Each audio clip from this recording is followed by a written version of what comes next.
Eclosio a commencé ses interventions au Bénin à partir de 2014-2015 avec les projets beaucoup plus liés au fonio.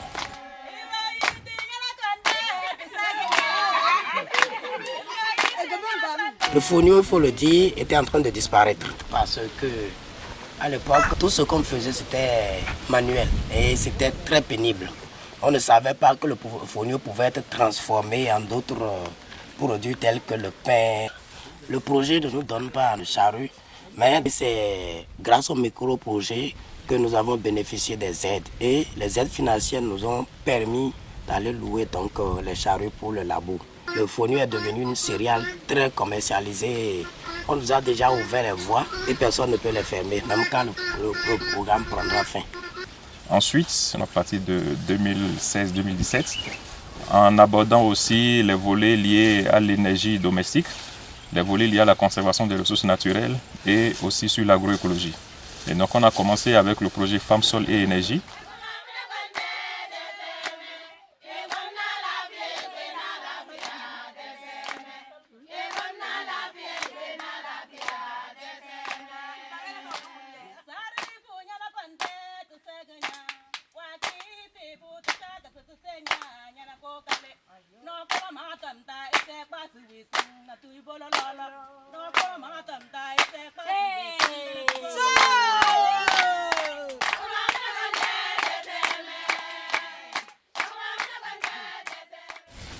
Nous avons aussi le PRAFA, où nous travaillons aussi en collaboration avec les organisations locales. Ce projet touche à l'agroécologie et à l'entrepreneuriat agricole.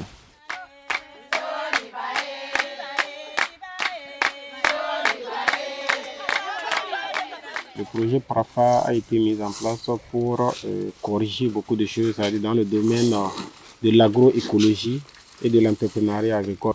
On a eu une séance de sensibilisation d'abord. On a essayé de voir quelles sont les difficultés au niveau de la production agricole en général. Et on a essayé d'hiérarchiser un peu ces problèmes. Et ce qui a été retenu, c'est le problème de fertilité du sol, qui était un problème crucial pour les producteurs. Et là, il y a eu beaucoup de propositions dans le domaine agroécologique. Et la première des propositions, il y a l'utilisation des bouches de vache, l'utilisation des pois d'Angole, l'utilisation de Mukuna. Il y a plusieurs propositions qui ont été faites. Et on a essayé de voir quelle est l'approche qu'on pourra facilement utiliser et qui peut être utilisée par tous.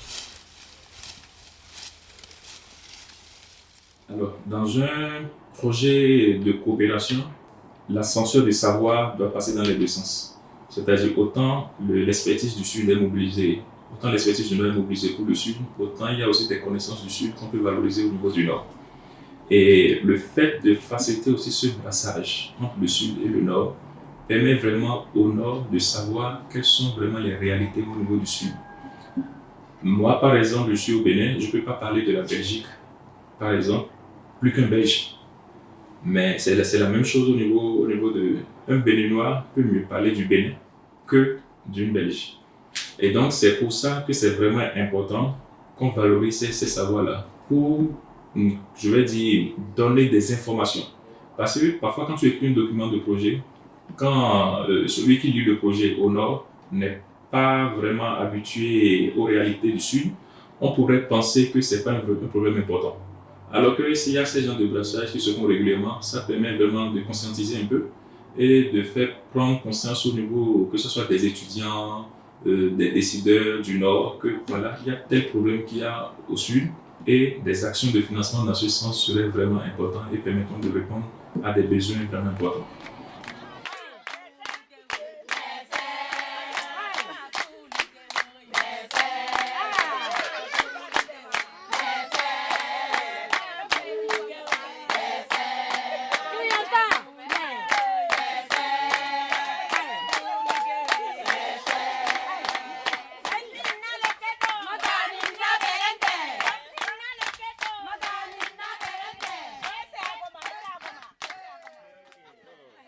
Ha ha ha ha.